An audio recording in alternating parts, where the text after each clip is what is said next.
हे कन्हैया, बाश तो तुम दे या ना दे वो तो तेरी मर्जी, लेकिन मेरा काम था अर्जी लगाना। लेकिन जीवन में 2-4 वाले दर्शन तो मुझे जरूर देना। बुलाओ प्रभु, मैं पापी हूँ, अधर्मी हूँ, अनेक जन्मों में अनेक पाप किए हैं। उन पाप को काटने के, उन पापों को धोने के लिए यमुना जी का पुलिन तट चाहती हूँ और तेरे दर्शन के उल्लास। हे प्रभु, कृपा करो मेरा करना। मोटे मोटे जीरो जीरो मोटे मोटे जीरो जीरो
पहुंचेंगे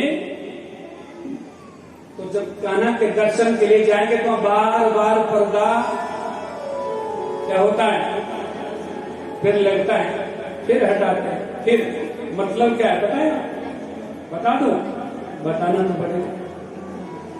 अगर उसकी नैनों से नैना लड़ गई, वापस नहीं आने देता। प्रेम से बोलो। तभी तो कहा था भी, मीरा ने भी क्या कहा कि मैं तो चली रे वृंदावन राना, अपने सोए हुए भाग्य जगाना, कि राणा जी के महलों में दिल न लगे, कि राणा जी के महलों में दिल न लगे। कल सुनाएगा आपकी भजन। इसलिए जब भी जाओगे तो पहले चरणों के दर्शन करना। यदि नैना से नैना लड़ गए ना तो झगड़ा हो जाएगा। फिर तो तुम कहोगी बेटा साथ में होगा, बेटा तुम जाओ बस, और पति देव साथ होंगे तो दुख हो जाएगा। इसलिए चरणों के दर्शन करो, जब भी भगवान के मंदिर में जाओ, पहले चरणों के, फिर भगवान के कबीर प्रदेश के, और फिर मुखमंडल के, नेत्रों में तो मैं कहता हूं देखो ही मत, क्योंकि अरे तानसेन गया, बड़े बड़े जज गए, लेकिन जिसको वो पकड़ लेता है फिर छोड़ता नहीं है, ये पक्की बात। जभी तो जो है बार बार पता लगता है, ताकि कोई किसी का घर ग्रस्त खराब ना हो, फिर दुनिया क्या करेगी, बोलो भगवान कौन मानेगा फिर से, प्रेम से बोलो। इसीलिए सज्जनों माताओं, वृंदावन की बड़ी महिमा है। और अब जैसे ही वहां पर पहुंचे, वहां पर बलराम जी ने और कृष्ण ने मैया से कहा, क्या बछड़े चराने जाए? मैया से आज्ञा मिली। आगे जंगल था बड़ा घना, वहां पर जो है बड़े बड़े दुष्टाय, एक अघासुर नामक का दुष्टाय सांप अपना ऊपर का जबड़ा लगा दिया अंतरिक्ष में, नीचे का लगा दिया अपने जमीन पे। ब्रजवासी सब उसके अंदर चले गए, नरम नरम गरम गरम उछल कूद कर रहे हैं। जो रोटियां लेंगे थे, भोजन लेके थे साथ में, वो तो उसके दांत को छीका मार रहे हैं और उसमें लटका दिए सारा भोजन। अंदर गए, खेले कूदे, भगवान सबसे अंतिम में गए। भगवान ने कहा यदि ये ज्यादा रुक गए तो इसने अपना यदि मुखमंडल बंद कर दिया, सब ब्रजवासी मर जाए। क्या किया मेरे गोविंद ने? अंदर गए, अनोर अनियान महतो महियान, भगवान ने अपना शरीर बढ़ाया। कैसा शरीर है? बलि राजा को चलने आया, बलि राजा को चलने का, बामन का वेश बनाया, बलि राजा को चलने का। पहले कितने अंगुल था? 52, फिर 53, फिर तुम्हारा जैसा बलि को घुटने भी नहीं दिखाई दिए। इतने ऐसा शरीर जो अगासुर के लिए मेरे गोविंद ने बनाया, और अगासुर का नाश होगा। बाहर आए सब ब्रजवासी, कहा भैया बहुत भूख लगी है, बोले अपने अपने भोजन निकालो। सबसे पहले भोजन किसका लिया? मधुमंगल का था, कुछ भी नहीं। घर गया, खट्टी कड़ी लाई, कल भी मैंने सुनाया था आपको थोड़ा सा। ब्रह्मा जी आए देखने के लिए, चीची ये कोई भगवान ने किसी की खट्टी कड़ी खाता, और वो भी मुंह की पिचकी हुई। फिर यहाँ से गोप ग्वाले को ले गए ब्रह्ममंडल में, ब्रह्मलोक में, और भगवान ने ऐसे ही गोप ग्वाले अपने शरीर से प्रकट किए। बोले भक्त वत्सल भगवान। और सज्जनों माताओं, जिसकी भावनाएं अच्छी होती है ना, उसको भगवान ताकते भी हैं। इसकी दुर्भावना थी, किसकी? अघासुर की। इसको भगवान ने दंड भी दिया है और इसको तारा भी है, उबारा भी है। तत्पश्चात जो है गोप ग्वाले सब भगवान ने ब्रह्म लोक में भी जाकर के ब्रह्मा जी को दर्शन दिए, और विधाता ने ब्रह्मा जी ने बड़ी स्तुति की है। विधाता तो जो है ब्रह्मा जी जो है तो भगवान के अपने ही पुत्र हैं, लेकिन मां पर नहीं किए गए। क्यों? कि जो भगवान के भजन से, जो भगवान के कीर्तन से, भगवान के किसी यात्रा में कोई बाधा पहुंचाता है या दान देने से कोई रोकता है, चाहे वो ब्रह्मा भी हो, तो उसको भगवान माफ नहीं करते, चाहे भगवान का अपना ही पुत्र क्यों ना हो। और इंद्र तो बहुत छोटा है। इंद्र ने जब बारिश की थी तो स्तुति की है 10 श्लोकों में, और ब्रह्मा जी ने 40 श्लोकों में स्तुति की। भगवान प्रसन्न नहीं हुए, और उसी 10 श्लोकों की स्तुति करने वाला इंद्र माफ हो गया। क्यों? एक भगवान से दूर ले जाता है भगवान के भजन से, भगवान के कीर्तन से, भगवान के तीर्थ यात्रा से हटाता है, वो कौन था? ब्रह्मा। और वही इंद्र बारिश करके जो दूर दूर भी थे वो भी गोवर्धन जी की तरह छवि में आकर के भगवान के दर्शन किए। यही तो प्रभु की करुणा है और इसी से करुणा और कृपा से भक्त पुष्ट होता है। आगे बढ़े महाराज। कालिया का भी अंत हुआ।